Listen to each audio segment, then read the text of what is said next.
Pemirsa, penyelidikan kasus penculikan dan pembunuhan Kepala Kantor Cabang Pembantu Bank BRI, Jakarta Ilham Pradipta terus berkembang. Terakhir, polisi telah menangkap 15 orang yang diduga terlibat. Namun motif mereka menghilangkan nyawa Ilham Pradipta belum diungkap polisi. Untuk membahas kasus ini telah bergabung bersama kami mantan Kabareskrim Komjen Purnawirawan Susno Duaji. Terima kasih Pak Susno atas waktunya bergabung bersama dengan Jopos TV. Baik.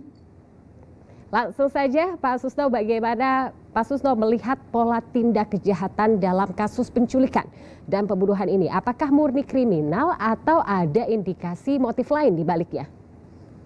Ya, dari peristiwa ini jelas ini kriminal ya. Menghilangkan nyawa orang lain, menculik itu perbuatan pidana. Perbuatan kriminal diatur di dalam kitab undang-undang hukum pidana kita. Nah, soal motif dengan perbuatan itu berbeda. Motif itu adalah apa yang menyebabkan atau apa yang melatar belakangi sehingga seseorang melakukan sesuatu perbuatan. Tapi perbuatannya itu sendiri jelas kriminal ini. Ya, menurut pengalaman Pak Susno, seberapa besar kemungkinan kasus ini terkait dengan urusan pekerjaan korban di sektor perbankan, misalnya masalah kredit atau pembiayaan? Kalau menurut Pak Susno seperti apa? Ya, urusan dia adalah kepala cabang pembantu ya. Kalaupun mengeluarkan kreditnya tidak terlalu besar ya, karena cabang pembantu. Dia ini bukan cabang, masih di bawah cabang. Dan bukan kewenangan dia untuk kredit-kredit yang besar. Nah, untuk misalnya menghilangkan hutang. Kalau menghilangkan hutang tidak mungkin seseorang membunuh orang bank karena percuma. Siapapun yang dibunuh sampai ke direksi di level kantor pusat pun dibunuh misalnya ya. Hutang itu nggak akan hilang karena hutang tercatat terus di sistem administrasi perbankan. Nah sekarang kalau sakit hati karena kredit nggak dipenuhi gitu, nah itu bisa jadi. Tetapi persoalannya seberapa besar duit yang dipersoalkan untuk kredit, karena ini cabangnya cabang pembantu. Cabang pembantu itu keuangannya sangat terbatas, berbeda dengan cabang. Nah, apakah ada motif lain gitu, misalnya motif sakit hati gitu, ya bisa jadi gitu, atau balas dendam. Kalau balas dendam kan nggak mungkin karena si korban ini tidak pernah dia membunuh orang atau menyakiti orang ya. Yang memungkinkan itu adalah sakit hati atau apa. Tetapi apapun juga Polri belum merilis gitu apa motifnya ini. Mari kita tunggu saja apa yang dilakukan Polri penyidikan, karena ini sudah bagus sekali, sudah 15 tersangka ditangkap mulai dari penculik, kemudian yang mengangkut, kemudian eksekutor lapangan, kemudian yang mencari order, kemudian sampai 4 orang dan terakhir 1 orang DH, dan DH ini dikatakan untuk sementara adalah dalangnya gitu. Ini insya Allah terungkap gitu apa motivasinya. Ya. Seperti dikatakan oleh Pak Susno tadi, polisi telah menangkap 15 tersangka dalam kasus ini. Apa langkah krusial berikutnya agar penyidikan benar-benar bisa membongkar motif dan dalang utama? Ya harus dibuka gitu segala macam alat bukti yang ada supaya dia tidak bisa menghindar gitu. Alat bukti yang ada apa? Misalnya dari rekaman CCTV, kendaraan bermotor, terus apa namanya visum et repertum, kemudian apalagi HP yang ditemukan. Nah dari sana kan akan mengungkap komunikasi atau percakapan antara dalangnya dengan yang diberi order, dengan penculik, dengan yang ngangkut, dan dengan eksekutor lapangan.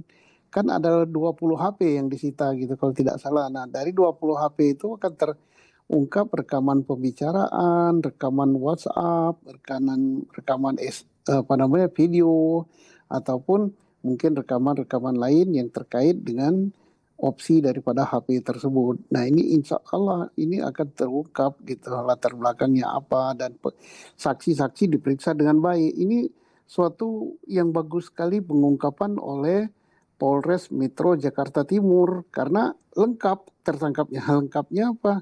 Eksekutornya tertangkap, yang ngangkut tertangkap, yang menculik tertangkap, yang membeli order kepada penculik tertangkap, kemudian terakhir 4 orang dan katanya 1 orang adalah otaknya. Ini lengkap sekali. Ya, Pak Susno, biasanya yang menjadi tantangan utama dalam penyidikan penyidik mengungkap kasus penculikan yang berakhir dengan pembunuhan itu apa? Nah, kalau yang menjadi hambatan kalau rantainya terputus gitu. Nah, di sini kita lihat tidak terputus. Kenapa? Saya lihat ini tidak profesional gitu, tidak profesional penculikan ini. Mengapa? Kan lihat aja itu dilakukan siang hari di parkiran mall gitu. Yang jelas kalau parkiran mall itu penuh dengan CCTV. Kemudian dilakukan saat yang bersangkutan bertemu dengan teman-temannya rapat. Berarti selesai bubar rapat, temannya juga bubar. Makanya ada beberapa orang yang bisa mengambil video, merekam peristiwa itu. Jadi pertama untuk peristiwa ini gampang, tidak ada kesulitan karena semua terekam. Nah, kesulitannya apa kalau peristiwa ini? Kesulitannya kalau rantai organisasinya pendek. Misalnya hanya ada pemberi order kemudian langsung kepada eksekutor gitu. Dia yang culiknya, dia yang membunuh. Jadi pendek gitu kan. Harus tertangkapnya kalau ini tidak pendek, panjang benar gitu.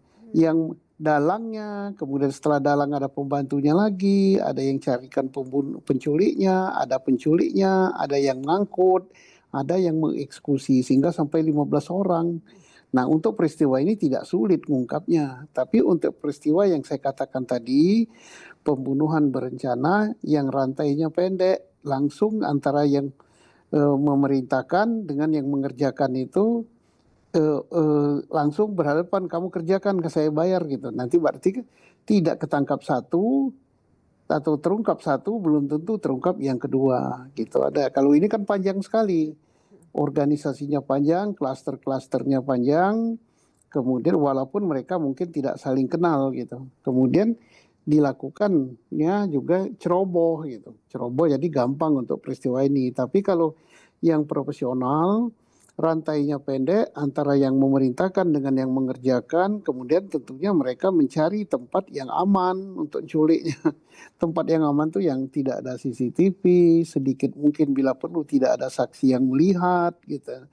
Nah, itu adalah sesuatu hal yang sulit. Kalau ini tidak gitu, bukti autentik gitu, bukti CCTV itu ada bukti yang sulit dibantah ya. Jadi gampang untuk yang ini.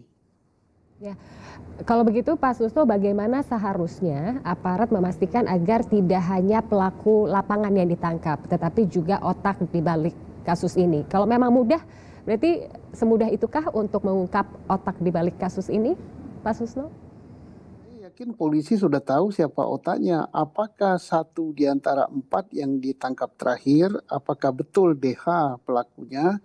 Pasti sudah tahu Polri. Kenapa sudah tahu?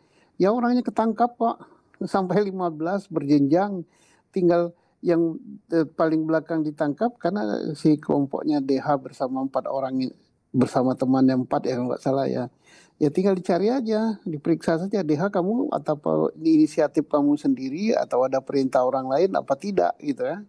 Kalau inisiatif kamu, mengapa kamu melakukan? Jadi antara perbuatan dengan penyebabnya itu diungkap. Oh, penyebabnya betul, masuk akal, memang dialah otaknya gitu. Tapi kalau misalnya apa alasan dengan perbuatannya tidak sesuai, berarti ada kebohongan. Itu yang harus diungkap lagi.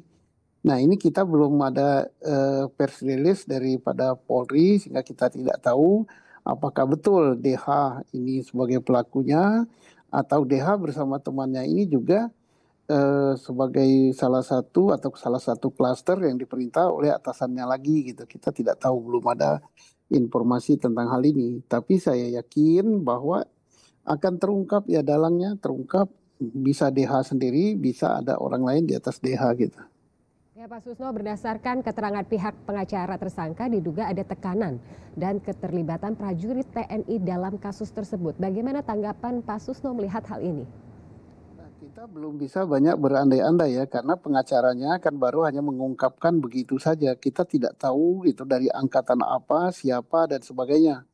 Kalau betul misalnya pengacaranya punya data untuk itu, tidak kesulitan bagi Polri untuk mengungkap itu. Apakah misalnya yang dimaksud aparat itu dari Polri ataukah aparat itu dari TNI? Tidak terlalu sulit karena saya yakin pimpinan Polri dan pimpinan TNI tidak menghendaki ada anak buahnya yang melakukan perbuatan-perbuatan tidak kriminal apalagi sampai penculikan dengan pembunuhan.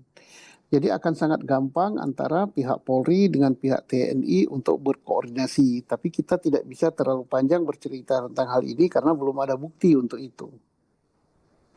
Baik, terima kasih Komjen Purnawirawan Susno Duaji, mantan Kabar Reskrim, sudah menyempatkan waktunya untuk Jawa Pos TV hari ini.